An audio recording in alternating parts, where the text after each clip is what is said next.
All right. So earlier today, before we started recording, we were talking about whether or not there was a thing called Super Sentai hentai, and yes, there is. That Definitely is a thing. But the reason I bring this up is because it leads to the first topic I wanted to bring up to you. Hentai? No, not quite. Oh, that's a shame. So, for those of you who did not hear, Kevin Smith, he has been trying to get movie after movie produced off the ground, but, nothing's gone through. So he did Clerks 3, he had a whole script for it, never went through. Then Mallrats 2, he had, not only a script, but he had every single actor on board, so we thought for sure, oh, this movie's definitely happening, right? Nope, never happened. Did producers follow through? What was the reason for that? I guess no one wanted to fund it. That's my best guess. Script, script probably sucked, who knows. So it is Kevin Smith. He brings in a new script, which I did not expect at all that we'd actually be we'd be seeing at all.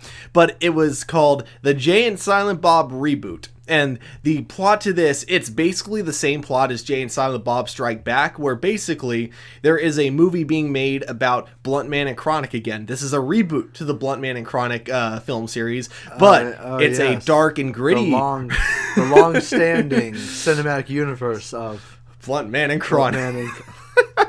So this was supposed to be a dark and gritty reboot, though, to the Blunt Man and Chronic DC universe. Reboot. Yeah, I guess so. That'd be funny if in the movie it's produced by DC. I'm not gonna lie, I'm gonna laugh my ass off if that's the case.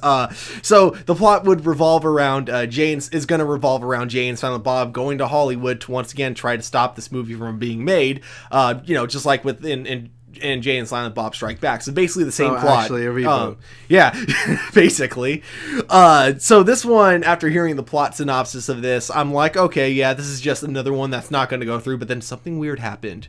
It went through. It got picked up. And that's weird. You're not going to believe really by here. Weird. No, if you think that's weird, the weirdest thing is who picked it up. Who? Saban Films. No. Saban Films picked up a Jay and Silent... Saban Films I don't fucking know.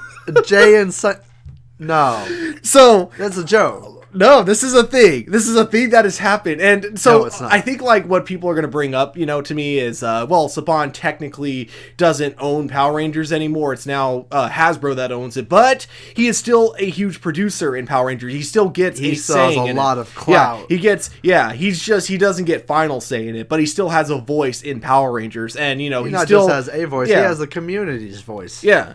Actually, I think it's safe to say the community is pretty pissed off with his recent, where he's taken the franchise. But still, it's just the fact that he's the creator of the show. He's what, took, the reason it got popular to begin with. And, it's such a random thing to hear that Saban Films, of all people, who, before Power Rangers, did anime and things like that, suddenly doing Jay and Silent Bob. So... my thing is, if we're doing this, you know what we need? We need not only a Jay and Silent Bob Power Ranger crossover, we need a Jay and Silent Bob Bulk and Skull full-on crossover. Why? Because it would be... that? Oh, it would be so terrible. I'd love it. I have to admit, it would be terrible. Yeah, exactly. It would be terrible. That would be something. It would even probably be mildly entertaining. It would. I don't care how bad it'd be. Really bad, though. It does actually make me wonder, and I'm legit curious about this.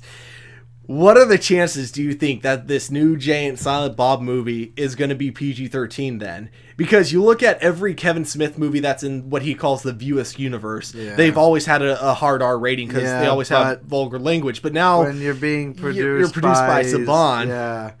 I think that the chances are pretty good that ends up being a hard PG-13. Yeah. I don't see it being a soft PG-13 anytime soon. But I also wouldn't be too surprised if this is Saban, if maybe this is a set of producers maybe opening up to more types of film that they want to fund. Maybe this is they're into kind of doing a light comedy R-rated thing. Maybe. It could be Saban trying to do new things. I mean, it could be. Like I brought up earlier, he no longer is the actual owner of Power Rangers, so maybe he's now trying to diverge into new things. That might have been part of why he wanted to sell Power Rangers Diversify back. assets. Yeah, exactly. Even though he had just bought it back. He's like, and then he sells it again. So that, that could be why. For a lot of money. Yeah. I mean, yeah, it actually, he sold it to like, I can't remember the exact number, but it was like, I want to say, wasn't it like $500 million, if I remember correctly? So over 500 million. 500 mil. Which to me was like, pretty coin. Yeah, that's a lot for, a product that doesn't sell anywhere near as much as it did in its peak. Like for nowhere a product near. that doesn't sell anything compared to its peak. Yeah, not even like a fraction. But yeah, so I mean, yeah, so I'm curious to see the future of where that's going to go. Well, we'll see. Yeah. The Jay and Silent Bob reboot will probably suck, but for a fact I'll be there. Will. I'll be there opening night, ready to watch it. As someone who's never been a fan of Kevin Smith's movies or even Kevin Smith that much, I'm not looking forward to it, but I'm looking forward to watching it.